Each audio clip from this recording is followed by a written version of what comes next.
তোমরা যদি পৃথিবীর মাঝে যত গাছপালা রয়েছে সকল গাছপালাকে যদি লেখার জন্য কলম বানিয়ে দাও, আর জমিনে যত সমুদ্র সৈকত নদী নালা খাল বিল রয়েছে এই সব নদী নালা খাল বিল সমুদ্র সৈকতের সকল পানি যদি তোমরা কলমের কালি বানিয়ে দাও, আর যদি ওই কলম দিয়ে লিখতে আরম্ভ করে দাও, বান্দারে কলম শেষ হয়ে যাবে, জাফাল কালাম, কলমের সমাপ্তি ঘটবে। যেই নদী নালা খাল বিলের সকল পানি দিয়ে তোমরা কলমের কালি বানিয়েছ এই কালিগুলো শুকিয়ে যাবে, তারপর আমার প্রশংসা শেষ করে পারবা না। লা মিসলা লাহু ওয়ালা মাসিলা লাহু লা ওয়াজিরা লাহু ওয়ালা কাফিলা লা লা শিবহা লাহু ওয়ালা শাবীহা লাহু লা ولد له ولا والد له وهو الواحد الفرد الصمد لم يلد ولم يولد ولم يكن له كفوا أحد ونشهد أن سيدنا ونبينا وحبيبنا ونذيرنا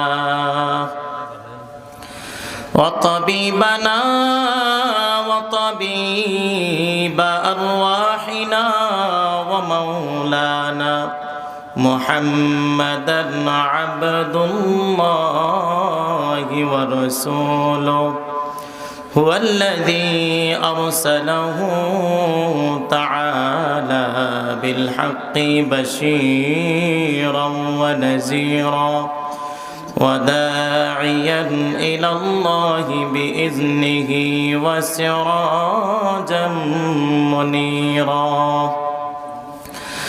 أما بعد فقد قال الله تعالى في كلامه المجيد وفي فرقانه الحميد أعوذ بالله من الشيطان الرجيم بسم الله الرحمن الرحيم يا أيها الذين آمنوا قوا أنفسكم وأهليكم نارا وقال تعالى يا أيها الذين آمنوا صلوا عليه وسلموا تسليما اللهم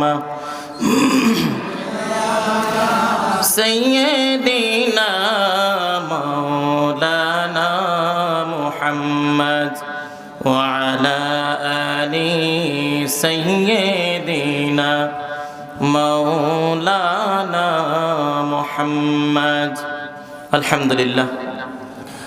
আল্লাহ আমাদেরকে সর্বপ্রথম রেখেছেন আলমে আর ওয়াহে। কোথায় রেখেছিলেন? আওয়াজ করে বলতে হবে কোথায়? আলমে আর ওয়াহ, এটা আরবি শব্দ, বাংলা তো হলো রুহের জগৎ। কিসের জগৎ? আমাদের সকলের রুহ আছে না নাই? যাদের রুহ নাই তারা কবরে, ঠিক কিনা? যাদের রুহ আছে তারা জমিনে, ঠিক কিনা? এজন্য আমরা রুহওয়ালা ব্যক্তি। আল্লাহ আমাদের কাছে এখনো রুহ রেখেছেন। তো সর্বপ্রথম আল্লাহ আমাদেরকে রুহের জগতে রেখেছেন। রুহের জগৎ থেকে আল্লাহ পাক আমাদেরকে মাতৃগর্ভে প্রেরণ করেছেন। মাতৃগর্ভে কিছু সময় পর্যন্ত, নির্ধারিত একটা সময় পর্যন্ত রাখার পরে আল্লাহ আমাদেরকে দুনিয়ার জমিনে প্রেরণ করেছেন, ঠিক কিনা? আলমে দুনিয়া, দুনিয়ার জগতে আল্লাহ আমাদেরকে কি করছেন? প্রেরণ করেছেন, পাঠিয়েছেন। দুনিয়ার জমিনটা এমন একটা জমিন, এমন একটা জগৎ, যেই জগতে আখিরাত কামাই করা হয়, অর্জন করা হয়। রব্বুল আলামিন বলেন, আমি তোমাদেরকে দুনিয়ার জমিনে প্রেরণ করেছি। মা খালাকতুল জিন্না ওয়াল ইনসা ইল্লা লিয়াবুদুন। আমি আল্লাহ দুনিয়ার জমিনে আমি তোমাদেরকে প্রেরণ করেছি বান্দারে শুধুমাত্র আমি আল্লাহর ইবাদতের জন্য। ঠিক কিনা? ইবাদত হবে কার? সব সময় প্রশংসা হবে কার? সব সময় গুণ গাইতে হবে কার? সবাই পড়ে রব্বানা লাকাল হামদ হামদান কাসীরান তাইয়িবান মুবারাকান ফি ইয়া রাব্বি লাকাল হামদু কামা ইয়ানবাগি লিজালালি ওয়াজহিকা ওয়া আযীমি সুলতানিকা লাকাল হামদু বিল ঈমান লাকাল হামদু বিল ইসলাম লাকাল হামদু বিল কোরআন। প্রশংসা করলাম কার? আওয়াজ করে বলতে হবে, প্রশংসা করলাম কার? সব সময় প্রশংসা হবে কার? সে আল্লাহ। আল্লাহ বলেন তোমরা আমার প্রশংসা করছো বান্দারে, পৃথিবীর সকল মানুষ যদি আমার প্রশংসা আমার নিয়ামতের শুকরিয়া আদায় করার জন্য সিজদায় পড়ে কিয়ামত পর্যন্ত থাকে, তারপরও বান্দা আমার নিয়ামতের শুকর আদায় করে তোমরা পারবা? রব্বুল আলামিন বলেন কুল লাউ কানাল বাহরু মিদাদান লিকালিমাতি রাব্বি লানাফিদাল বাহর ক্বাবলা আন তানফাদা কালিমাতু রাব্বি ওয়ালাউ জিনা বিমিসলিহি মাদাদা।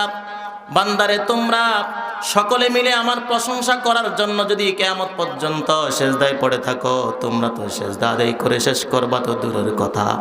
তোমরা যদি পৃথিবীর মাঝে যত গাছপালা রয়েছে সকল গাছপালাকে যদি লেখার জন্য কলম বানিয়ে দাও, আর জমিনে যত সমুদ্র সৈকত নদী নালা খাল বিল রয়েছে, এই সব নদী নালা খাল বিল সমুদ্র সৈকতের সকল পানি যদি তোমরা কলমের কালি বানিয়ে দাও, আর যদি ওই কলম দিয়ে লিখতে আরম্ভ করে দাও, বান্দারে কলম শেষ হয়ে যাবে, জাফাল কালাম, কলমের সমাপ্তি ঘটবে।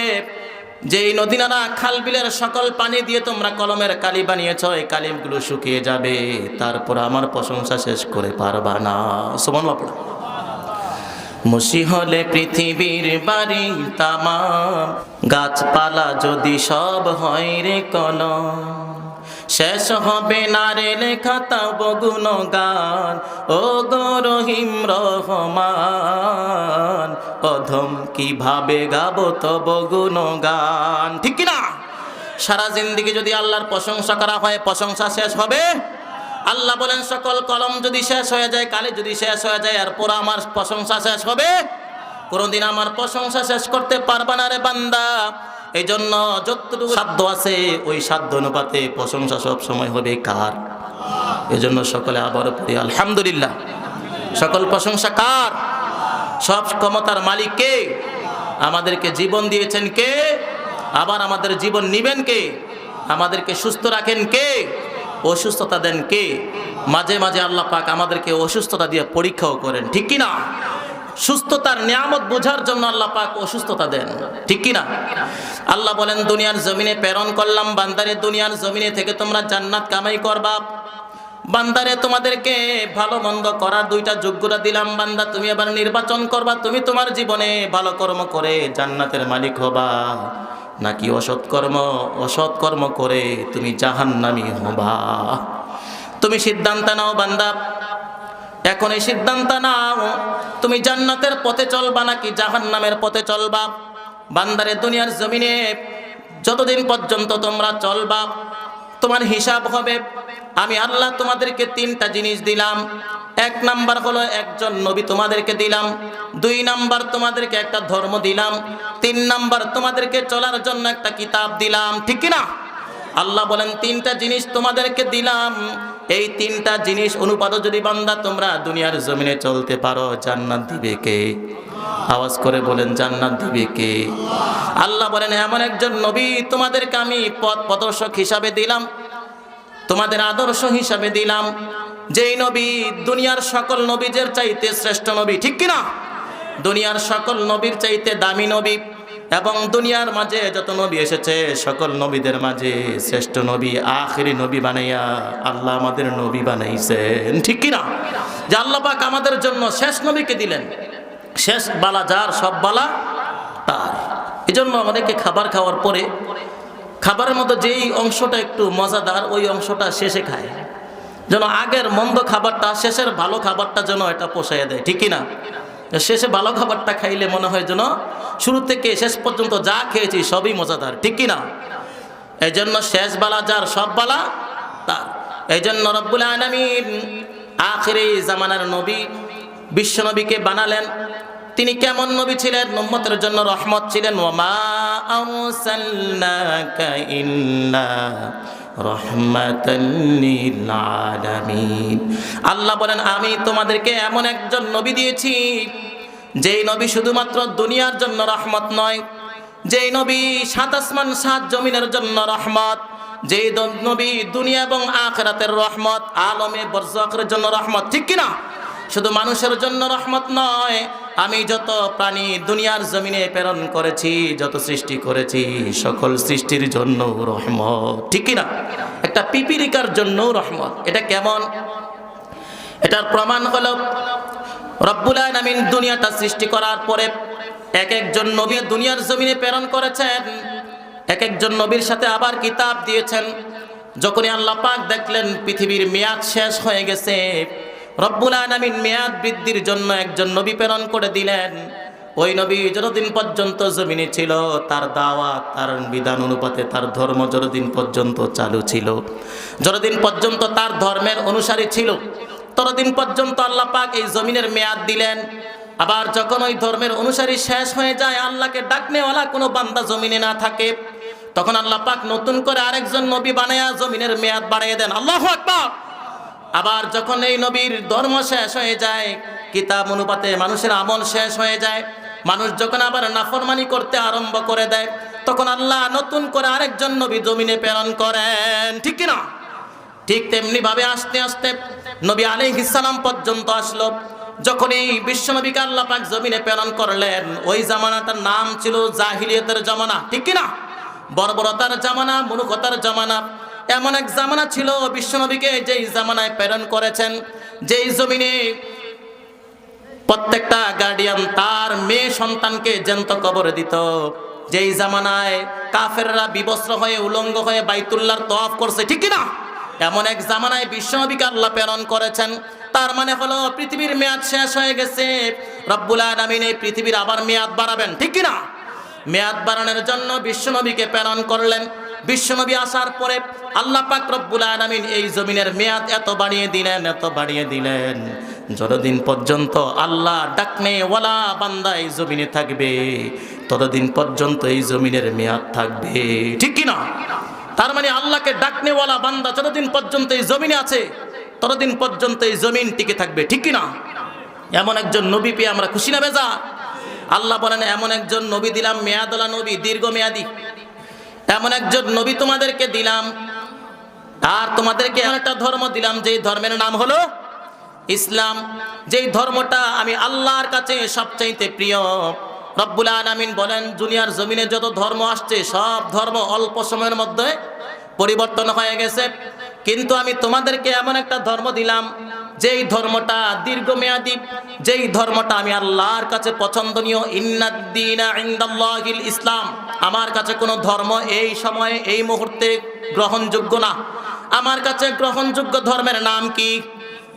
আওয়াজ করে বলতে হবে, নাম কি? আমি ইসলামকে তোমাদের জন্য ধর্ম হিসাবে আমি নির্ধারণ করেছি, কারণ ইসলামটা এত দামি একটা ধর্ম। এই ধর্মের মধ্যে পৃথিবীতে যত নবী আমি প্রেরণ করেছি, লক্ষাধিক নবী, সব নবীদেরকে আমি ইসলামের মধ্যে প্রেরণ করেছি। সুবহানাল্লাহ পড়েন। ইব্রাহিম আলাইহিস সালাম কোন ধর্মের অনুসারী? তিনি ইসলাম ধর্মের অনুসারী।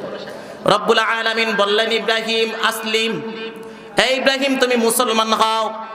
ইব্রাহিম আলাইহিস সালাম বললেন আসলামতু লিরাব্বিল আলামিন, আমি বিশ্ব মালিকের জন্য আল্লাহর উপর ঈমান এনে মুসলমান হয়ে গেলাম। আল্লাহু আকবার। আমি আজ থেকে মুসলমান। আল্লাহ বলেন মুসলমান হয়ে যাও। ইব্রাহিম বললেন আমি মুসলমান হয়ে গেছি। রব্বুল আলামিন বললেন ইব্রাহিম তোমাকে আমি জাতির পিতা বানাবো। মিল্লাতা আবিকুম ইব্রাহিম হুয়া সাম্মাকুমুল মুসলিমিন। জাতির পিতা, তুমি মিল্লাতের পিতা। কিন্তু আমাদের দেশে জাতির পিতা আরেকজনকে মানে, এটা মানুষকে বিশ্বাস করাতে চায়। তার নাম কি? বঙ্গবন্ধু, তাই না? এটা বঙ্গবন্ধু জগতের এবং জাতির বন্ধু হতে পারে, কিন্তু পিতা হওয়ার যোগ্যতা নাই। পিতা হওয়ার যোগ্যতা একমাত্র ইব্রাহিম আলাইহিস সালাম, ঠিক কি না?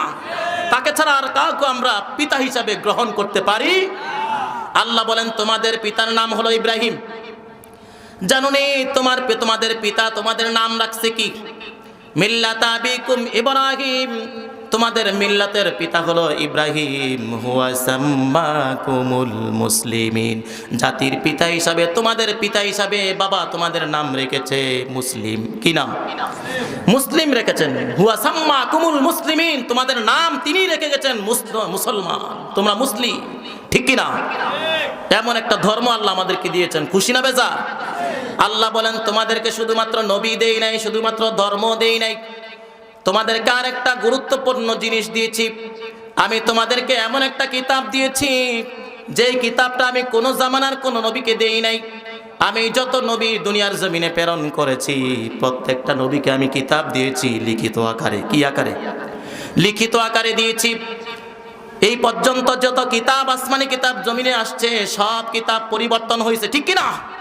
আল্লাহ বলেন তোমাদেরকে আমি এমন একটা কিতাব দিলাম, এটা লিখিত আকারে তোমাদেরকে প্রেরণ করি নাই।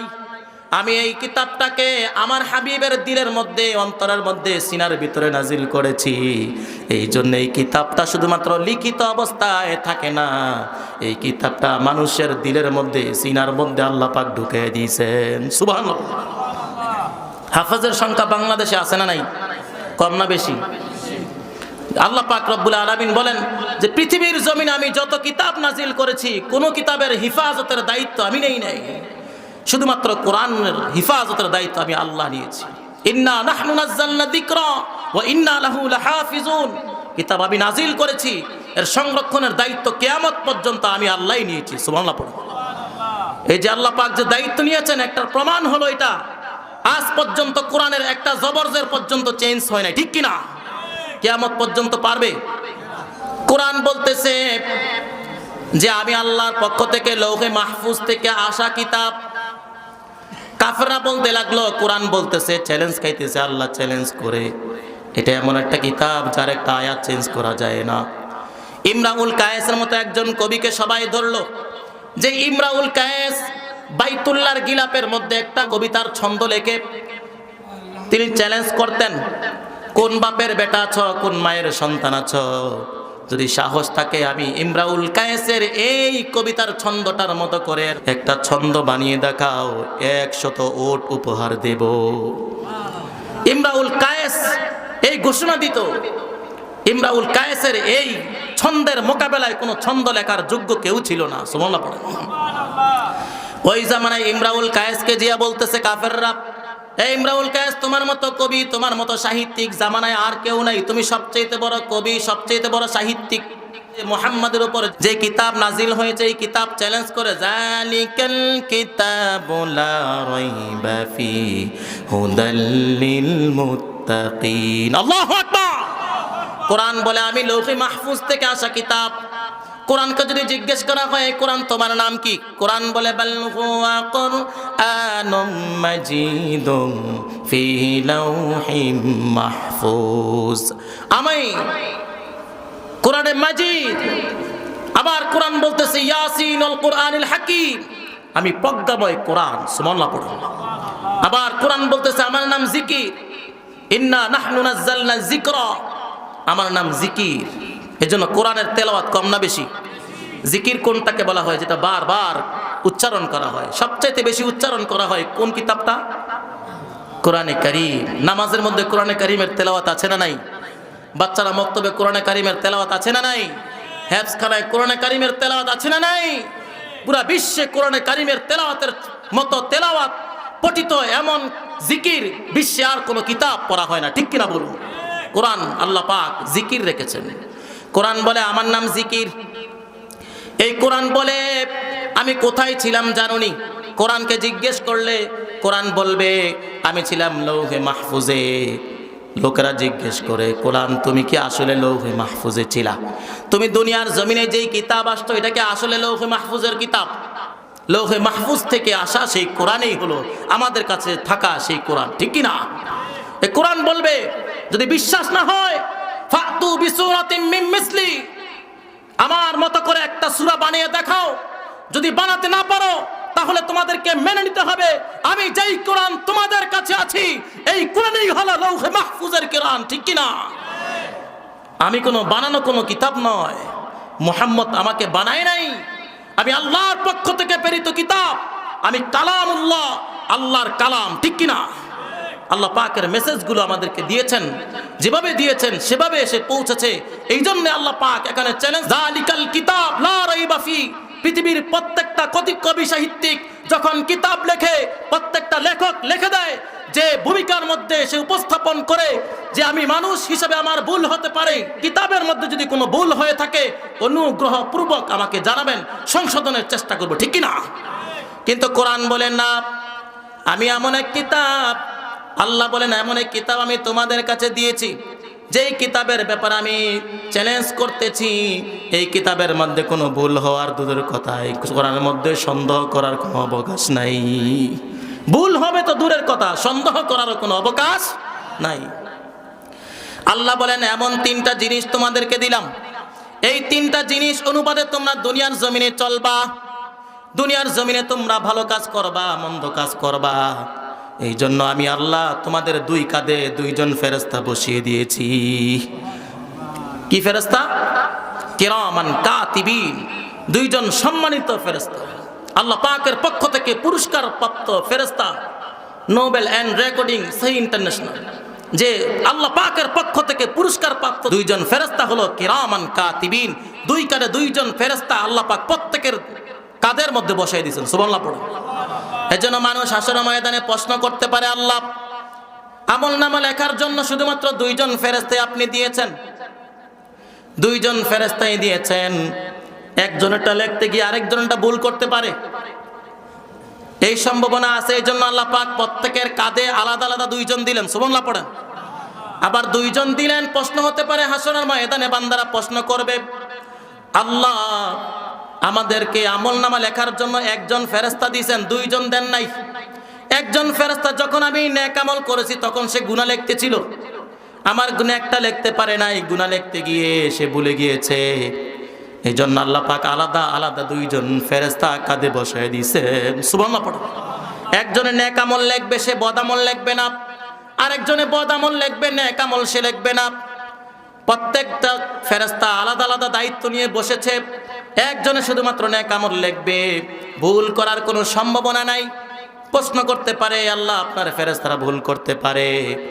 আল্লাহ বলেন না না, আমার ফেরেশতারা কখনো ভুল করতে পারে না, তারা কখনো ভুল করবে না। ওয়াফআলুনা মা ইউমারুন, আমি যা বলি তাই লিখি, আমি যেটা বলি সেটাই করে, এর বাহিরে কোনো কিছু করার যোগ্যতা ক্ষমতা নাই, ঠিক কি না? নেক করলে নেকেই লেখে, বদ করলে বদেই লিখবে, তারা ভুল করবে না। যে বাল হুয়া কুরআনুম মাজিদ ফি লাউহি মাহফুজ, লৌহে মাহফুজ থেকে আসা যেই কিতাব, ওই কিতাব অনুপাতে যারা জীবন করেছে, যেভাবে করেছে সেভাবে আমি লিখেছি, এর বাহিরে লিখি নাই। আল্লাহ বলেন দুনিয়ার জমিনে আমি দুইজন ফেরেশতা দিলাম, তারা নেক লিখবে, বদ লিখবে। দুনিয়ার জমিনে কে কত রাকাত নামাজ পড়েছে, কয়টা রোজা রেখেছে, কয়বার হজ করেছে, কত টাকা যাকাত দিয়েছে, কত টাকা দান সাদাকা করেছে, সব কিছু আমলনামায় লেখা থাকবে। ওয়া কুল্লু শাইইন ফাআলুহু ফিজ জুবুর, সব তার আমলনামায় লেখা থাকবে। ওয়া কুল্লু সগীরি ওয়া কাবীরিন মুস্তাতর, ছোট বড় যা কিছু আছে সব কিছু তার আমলনামায় লিপিবদ্ধ থাকবে, কোনোটাও হারিয়ে যাবে না, সব কিছু সংরক্ষিত থাকবে, হারিয়ে যাবে না, সব কিছু সংরক্ষিত থাকবে। যতটা গুনাহ করেছে সব গুনাহ লেখা থাকবে, যতটা নেক করবে সব নেক লেখা থাকবে। দুনিয়ার জমিনে শুরু থেকে শেষ পর্যন্ত যা লিখেছে সব কিছু তার আমলনামায় সংরক্ষিত থাকবে। এবার তার সময় যখন শেষ হয়ে যাবে, মালাকুল মউত এসে তার সামনে হাজির হয়ে যাবে, ঠিক কি না?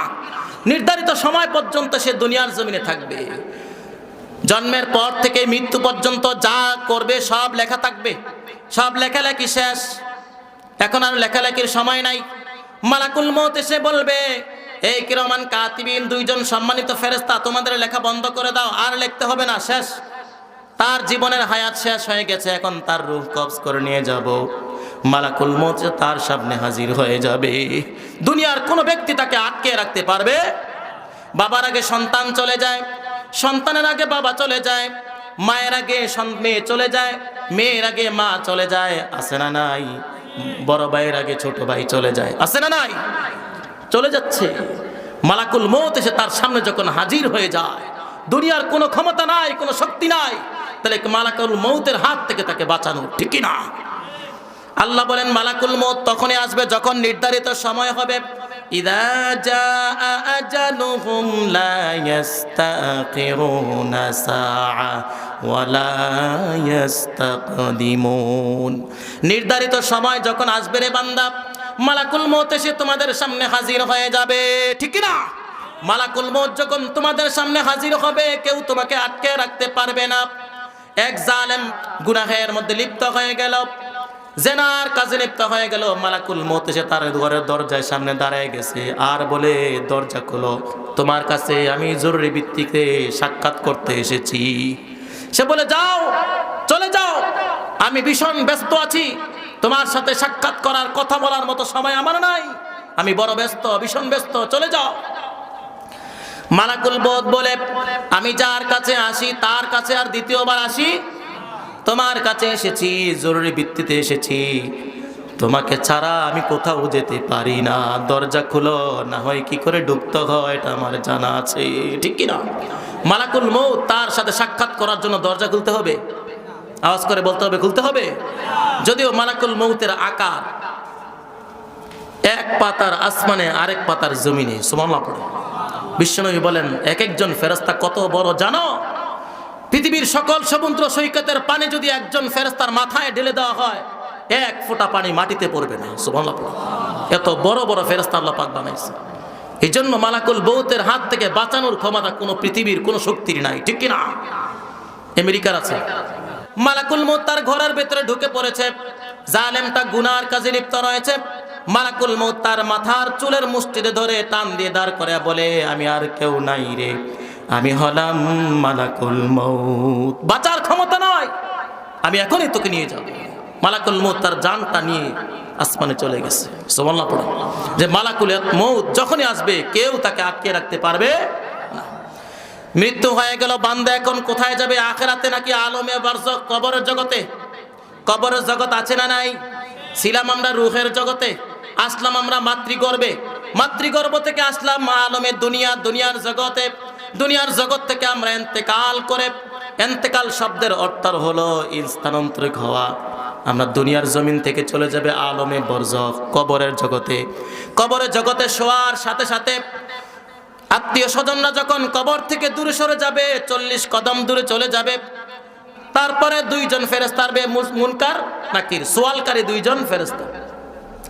তারা এসে বলবে, মান রব্বুক, আওয়াজ করে বলতে হবে, আমাদের রব কে? তারা বলবে, মান রব্বুক, তাকে টান দিয়ে দাঁড় করাবে, বলো তোমার রব কে? যদি নাফরমান হয় সে বলবে, লা আদরি, আমি কিছুই জানি না, জানি না আমাদের রব কে, আমার রব কে, কিছুই জানি না, কে আমার রব, কিছুই তো জানি না। দ্বিতীয় প্রশ্ন করবে, আমান দীনুক, তোমার দিন কি? আমাদের দিন কি? আওয়াজ করে বলেন, বলতে পারবো তো ইনশাআল্লাহ? সে বলবে, লা আদরি, আমি জানি না, আমি কিছুই তো জানি না, দুনিয়াতে কোন ধর্মে আমি ছিলাম সেটাও জানি না, ঠিক কি না? আমি জানি না আমাদের ধর্ম কি। তৃতীয় প্রশ্ন করা হবে, আমান হাযার রাজুলুল্লাযী বুইসা ফীকুম, ওই লোকটা কে চেনো? ওই লোকটা কে ছিল যাকে তোমাদের কাছে নবী হিসাবে প্রেরণ করা হয়েছিল? তার নাম কি? মুহাম্মাদুর রাসূলুল্লাহ সাল্লাল্লাহু আলাইহি ওয়াসাল্লাম। সে বলবে, ওই লোকটা আবার কে ছিল? জানি না তো, চিনি না, সে কে ছিল চিনি না আমি, লা আদরি, আমি কিছুই তো জানি না। এবার মালাকুল মউত তাদের কাছে, এবার দুইজন ফেরেশতা চলে যাবে, আল্লাহর পক্ষ থেকে শাস্তি হয়ে যাবে। আন্নারু ইউরাদুনা আলাইহা গুদুওয়ান ওয়া আশিয়া ওয়া ইয়াওমা তাকুমুস সাআহ, সকাল সন্ধ্যা তাদের কবরে আগুন পাঠানো হবে, অগ্নি পাঠানো হবে, কিয়ামত পর্যন্ত এই আগুন তাদের কবরে আসতে থাকবে আর তাদেরকে জ্বালাবে। আদখিলু আলা ফিরআউনা আশাদ্দাল আযাব, আর কিয়ামত যখন সংগঠিত হয়ে যাবে, রব্বুল আলামিন ফেরেশতাদের মাধ্যমে ঘোষণা করবে, ফেরাউনের দল যারা ছিল তাদেরকে কঠিন শাস্তিতে প্রবেশ করানো হবে। যারা ফেরাউনের দল, প্রশ্নে উত্তর দিতে পারে নাই, তাদেরকে কঠিন শাস্তির মুখোমুখি করা হবে, ঠিক না? আর যারা জান্নাতি হবে তাদেরকে বলার সাথে সাথে উত্তর দিয়ে ফেলবে মান রব্বুক, সে বলবে আমার রব, রব্বি আল্লাহ, আমার রবকে আল্লাহ। আমান দীনুক, আমাদের ধর্ম কি?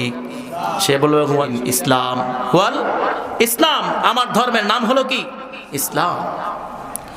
আবার প্রশ্ন করা হবে আমান হাদার রাজুলুল্লাযী বুইসা ফীকুম, যেই লোকটাকে তোমাদের কাছে নবী হিসাবে আদর্শ হিসাবে প্রেরণ করা হয়েছিল ওই ব্যক্তিটার নাম কি বলো? সে বলবে মুহাম্মাদুর রাসূলুল্লাহ সাল্লাল্লাহু। প্রশ্নের উত্তর দিয়ে দিবে। এবার জান্নাতীরা, এবার ফেরেশতারা চলে যাবে, তাদেরকে জান্নাতের সাথে কবরের সাথে একটা যোগাযোগ স্থাপন করে দেবে, ছিদ্র করে দেওয়া হবে। জান্নাত থেকে মুসলিম বায়ু, জান্নাতের ঘ্রাণ তার কবরের মধ্যে পুষতে থাকবে। সুবহানাল্লাহ পড়া। এবার বান্দা এই সুন্দর পরিবেশ পেয়ে একটা ঘুম দিবে, এক ঘুমে তার কিয়ামত সংঘটিত হয়ে যাবে। সুবহানাল্লাহ পড়া।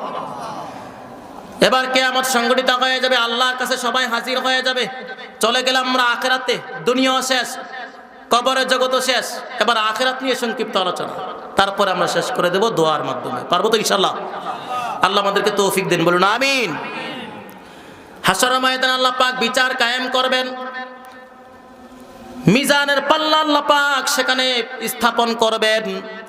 রব্বুল আলামিন বলেন ফামান সাকুলাত মাওয়াজিনুহু ফাউলাইকা হুমুল মুফলিহুন, যার আমলনামা মিজানের পাল্লায় ভারী হয়ে যাবে সে সফল কাম হয়ে যাবে। আর যার আমলনামা ওমান খাফফাত মাওয়াজিনুহু ফাউলাইকা আল্লাযীনা খাসিরু আনফুসাহুম, সে নিজের ক্ষতি নিজেই করেছে।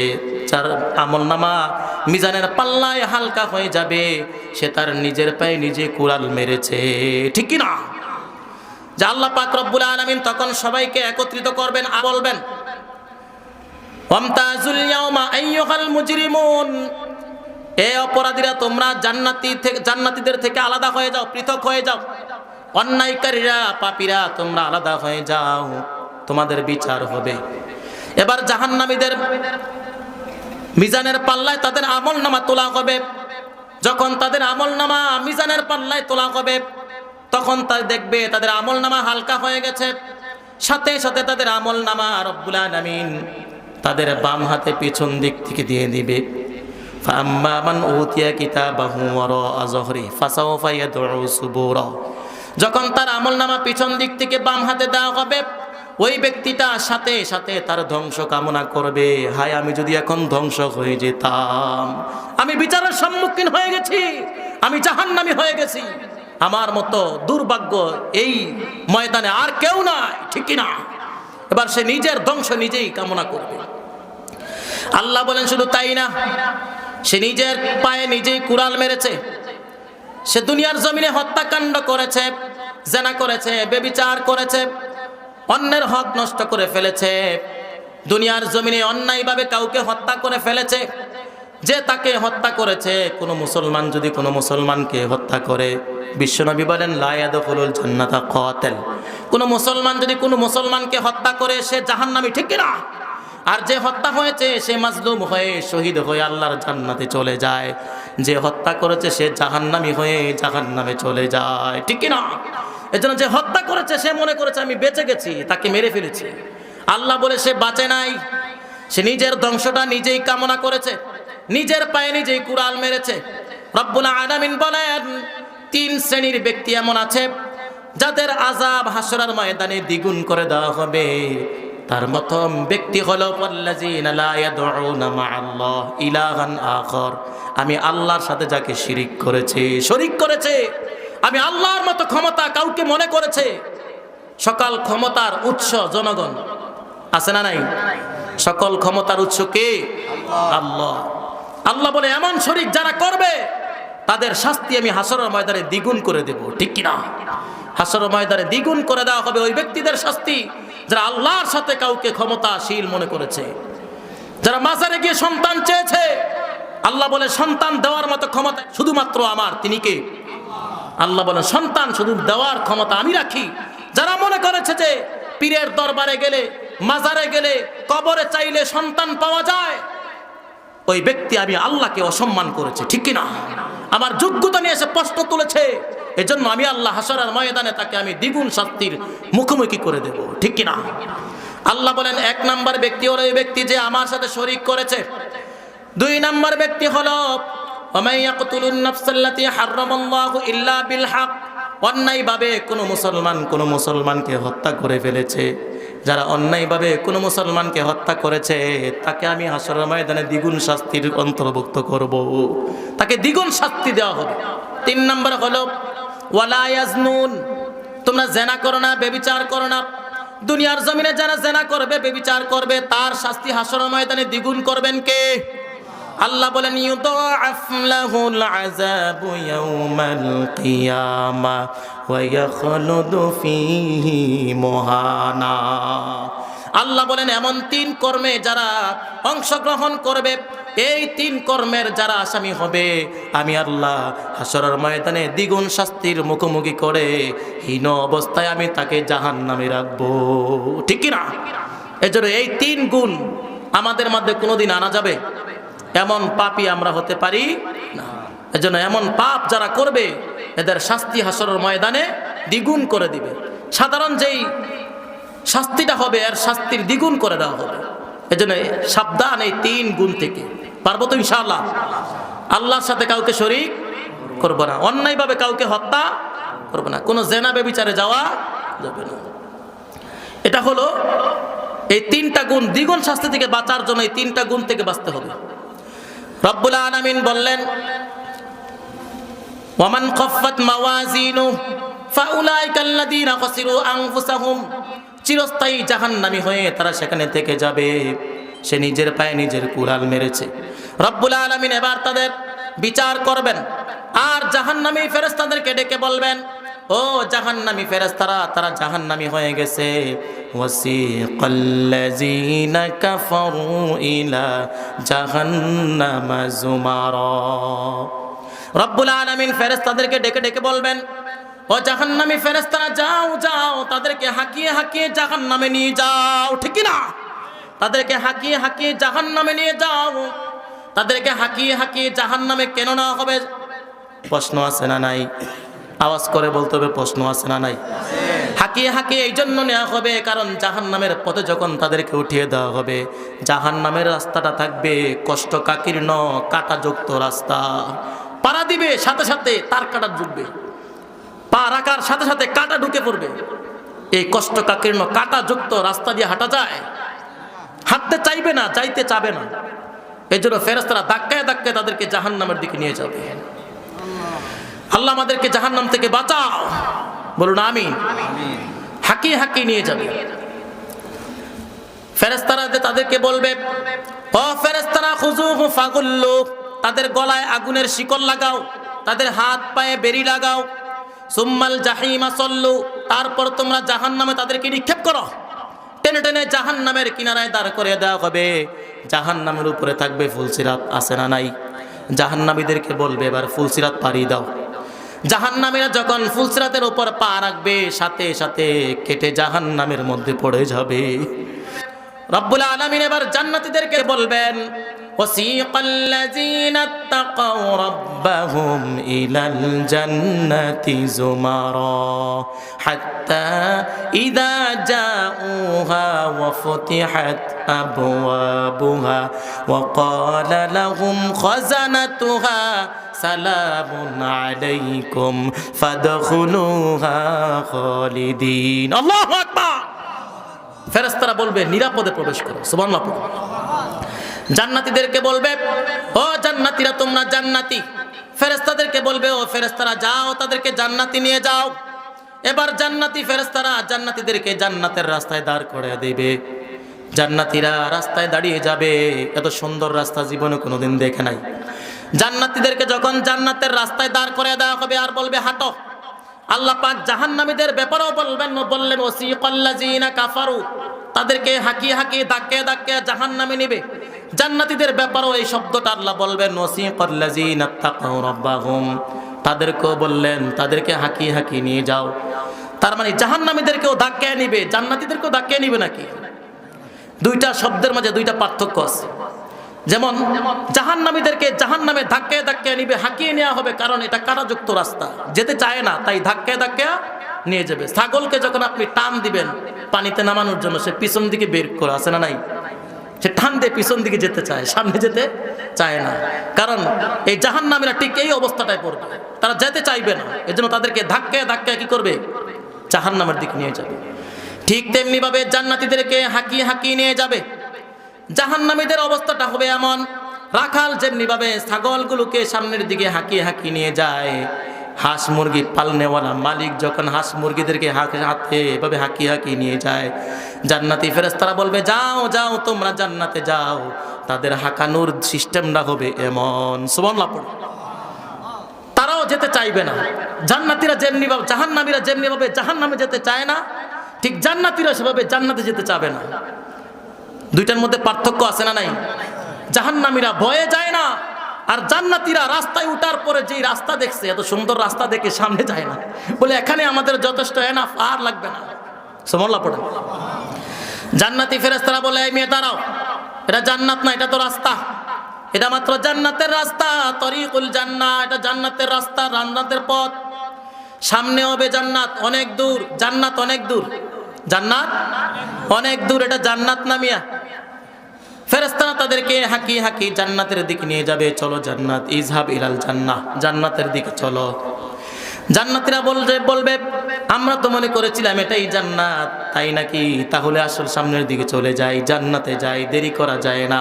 যেই জান্নাতের অপেক্ষায় দুনিয়ার জমিনে সব কষ্ট ত্যাগ করেছি, ওই জান্নাতে না যাওয়া পর্যন্ত আমাদের স্বস্তি নাই, ঠিক না? এবার ফেরেশতারা তাদেরকে হাঁকিয়ে হাঁকিয়ে আবার জান্নাতে নিয়ে যাবে। জান্নাতীরা যখন সামনে অগ্রসর হবে, তখন শুধু সুন্দর সুন্দর, এর চাইতে সুন্দর যতটুকু সামনে যাবে এর চাইতে বেশি সুন্দর দেখতে পাবে। যাইতে যেতে এক পর্যায়ে জান্নাতের প্রথম গেটে এসে উপস্থিত হয়ে যাবে, ওয়েলকামিং রিসিপশন গেট। প্রথম গেটে যখন উপস্থিত হয়ে যাবে, আহলান সাহলান জানাবে, যেই গেটের মধ্যে রিসিভ করবে ওই গেটের মধ্যে যখন চলে যাবে, জান্নাতীরা অবাক দৃষ্টিতে তাকিয়ে থাকবে, অবাক হয়ে তাকিয়ে থাকবে, হাই কোথায় আসলাম, এত সুন্দর জান্নাত, এত সুন্দর জান্নাত, চলো খাও দাও, পূর্তি করো, আনন্দ শুরু করে দাও। গেটের মধ্যে যায় দেখবে হুরেরা পান পাত্র নিয়ে দাঁড়িয়ে রয়েছে, টেনে টেনে পান পাত্র পান করবে, শরবত পান করবে। যেমনি ভাবে বিবাহের গেটের মধ্যে বরের জন্য আলাদা শরবতের ব্যবস্থা আছে না নাই? জান্নাতীদের জন্য গেটের মধ্যে জান্নাতীদের জন্য শরবতের পেয়ালা নিয়ে জান্নাতি হুরেরা দাঁড়িয়ে থাকবে। সুবহানাল্লাহ পড়ো। জান্নাতি হুরেরা দাঁড়িয়ে রয়েছে। এগুলো দেখার পরে তারা মনে করেছে এটাই জান্নাত। জান্নাতীরা বলবে আর সামনে যাওয়ার প্রয়োজন নাই, এটাই জান্নাত, খাও দাও, পূর্তি করো, এবার আনন্দ পূর্তি আরম্ভ করে দাও। একজন হুরকে যে ধরবে, আরেকজন নাচানাচি করতে আরম্ভ করবে, জান্নাতে এসে গেছে, আমাদের আর কোনো ভয় নাই, ঠিক কিনা? জান্নাতীরা জান্নাতের গেট দেখেই মনে করবে এটা জান্নাত। ফেরেশতারা ধমক দিয়ে বলবে এই মিয়া, এটা জান্নাত না, এটা জান্নাতের গেট। সুবহানাল্লাহ।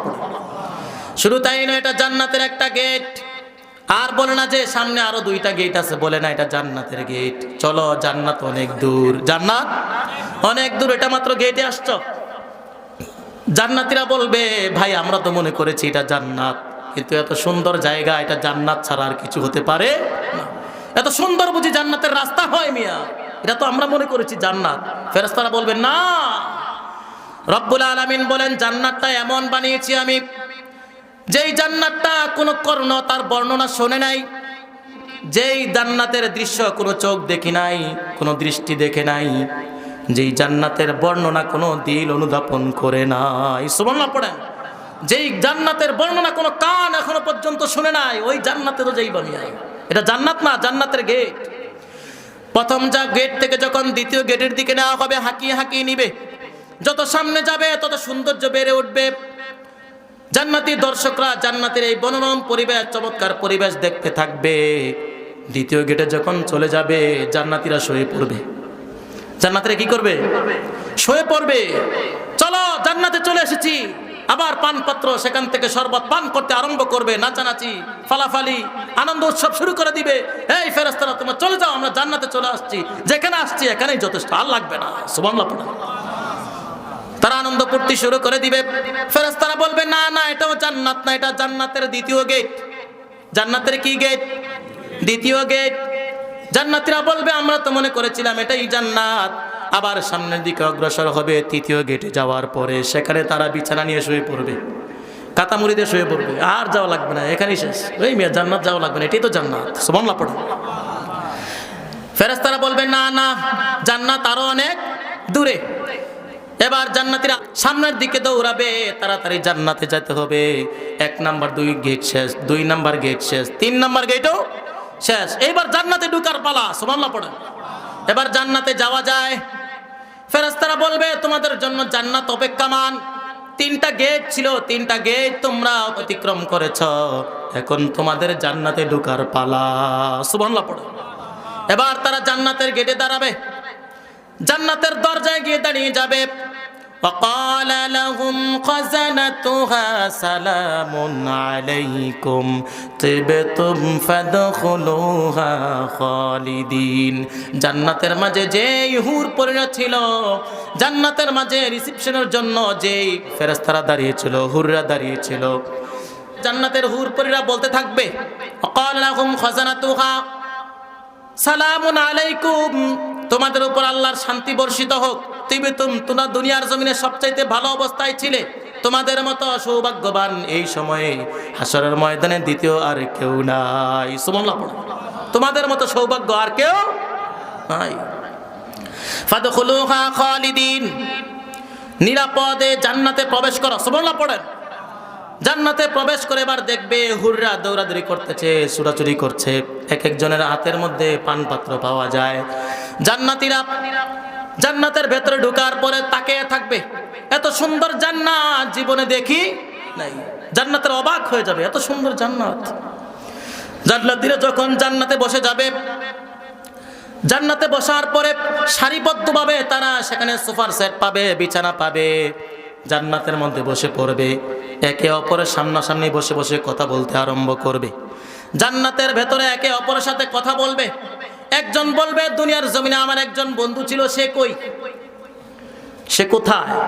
দুনিয়ার জমিনে আমার সাথে ছিল। আল্লাহ বলবেন তুমি দেখতে চাইলে আমি দেখাবো। সে বলবে আমি দেখতে চাই, আমার বন্ধুটা কোথায় আছে, জান্নাতে না জাহান্নামে? আল্লাহ বলবেন জাহান্নামে আছে। হাল আনতুম মুত্তালিউন ফাত্তালাআ ফারাআহু ফি সাওয়াইল জাহিম, তুমি কি জান্নাত থেকে জাহান্নামে কি উকি মেরে দেখতে চাও? হ্যাঁ দেখতে চাই। তাহলে উকি মেরে দেখো, দেখো সে জাহান্নামের মাঝখানে পড়ে আছে। নাউজুবিল্লাহ পড়ে। জাহান্নামের মাঝখানে পড়ে আছে। এবার জাহান্নামী বন্ধুকে বলতে থাকবে ফি জান্নাতি ইয়াতাসাআলুন আনিল মুজরিমিন, ওই অপরাধী সম্পর্কে জিজ্ঞেস করবে মা সালাকাকুম ফি সাকার, ও বন্ধু তুমি জাহান্নামে কেন আসছো? আমরা জান্নাতে চলে এসেছি, সৌভাগ্যবান, দুনিয়াতে আমাদের সাথেই তো ছিলে, আজ তুমি কি কারণে জাহান্নামী, কেন জাহান্নামে আছো? জাহান্নামীর 4টা কারণ বলবে। কয়টা কারণ? আওয়াজ করে বলতে হবে কয়টা কারণ। এখানেই শেষ করে দেবো ইনশাআল্লাহ। 4টা কারণ উল্লেখ করবে, এই 4টা কারণ থেকে আমরা বাঁচতে হবে, ঠিক কি না? 1 নাম্বার কারণ হলো ক্বালু লাম নাকু মিনাল মুসাল্লিন, দুনিয়ার জমিনে কোনোদিন নামাজ পড়ি নাই, মসজিদ কি জিনিস চিনি নাই, সেজদা কি জিনিস জানি নাই, রুকু কি জিনিস বলতে পারি না। দুনিয়ার জমিনে তুমি আমার সাথে একসাথেই ছিলে, একসাথেই বসে বসে গল্প করেছিলাম, একসাথেই পাশাপাশি দোকানদারি করেছিলাম, ব্যবসা করেছিলাম, একসাথে আমি গাড়ির ড্রাইভার ছিলাম, একসাথেই রিক্সা চালাতাম। সব ব্যস্ততা ছেড়ে মসজিদে আমি যাই নাই। মসজিদে না যাওয়ার কারণে, মুসল্লি না হওয়ার কারণে আমি জাহান্নামী, আমি নামাজ পড়ি নাই। ক্বালু লাম নাকু মিনাল মুসাল্লিন, দুনিয়ার জমিনে তুমি নামাজ পড়েছো, আমি পড়ি নাই, নামাজ না পড়ার কারণে আমি জাহান্নামী। 2 নাম্বার কারণ হলো ওয়ালাম নাকু নুতঈমুল মিসকিন, দুনিয়ার জমিনে কোনো দুঃখীদেরকে খাবার দেই নাই, মিসকিনদেরকে খাবার দেই নাই, গরিবদেরকে খাবার দেই নাই। গরিবের খাবার টেনে নিজে খেয়েছিলাম, নিজের পেট ভরেছিলাম, কুকুরের মতো যা পেয়েছি তাই খেয়েছি, হারাম হালাল কিছুই বাঁচি নাই, কোনটা সুদ কোনটা ঘুষ নির্ণয় করি নাই, যা পাইছি তাই খেয়েছি। কুকুরের মতো, কুকুর যেমনি ভাবে রাস্তায় হাঁটে, একটা পায়খানা পেলো সেখানে মুখ দিয়ে দেখে এই পায়খানাটা খেতে সুস্বাদু কিনা, ঠিক কিনা? কুকুরও কিন্তু সব পায়খানা খায় না। পায়খানা খায় না, কুকুরে পায়খানা কি খায়, কিন্তু সব পায়খানা খায় না। যেটা সুস্বাদু সেটাই খায়। এই জন্য কুকুরের চাইতে